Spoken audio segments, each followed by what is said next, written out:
তিলোত্তমা গাজানগরী হারিয়েছে তার প্রাণ। বারুদের গন্ধ আর বোমার শব্দে শহরে নেই চেনা কোলাহল।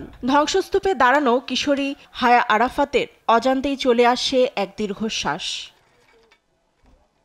16 বছরের এই কিশোরী ইসরায়েলি হামলায় হারিয়েছে বাবা মা ও ভাই বোন। খুঁজে পায়নি কারো লাশ। নিজের ভাঙা বাড়িতেই কোনো মতে একা দিন কাটছে তার। পরিবারের সঙ্গে এ বাড়িতেই হাসি খুশির মুহূর্ত। ভাই বোনের সঙ্গে একসঙ্গে স্কুলে যাওয়ার কথা খুবই মনে পড়ে। এখন সবই বদলে গেছে। একাই বেঁচে আছি, চেষ্টা করছি পড়াশোনাটাও চালিয়ে যাওয়ার। একই পরিণতি আরেক শিশু সেলিন আল দাদার। শৈশব কাটছে পানি, খাবার ও জ্বালানি বোতল টেনে। এদিকে পরিবারকে সহায়তায় ছোট্ট দোকান নিয়ে বসেছে ইউসুফ নাসা।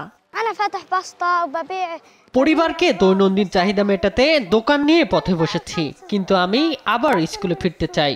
যুদ্ধ শেষে স্বাভাবিক জীবন চাই। জাতিসংঘ বলছে 800 স্থানে 10 লাখের বেশি বাস্তুচ্যুত। প্রতি 10 জনের মধ্যে 9 জন শিশুর এখন আচরণ খিটখিটে ও আক্রমণাত্মক। ফাতেমা তাসনিম, নিউজ ডেস্ক, দেশ টিভি।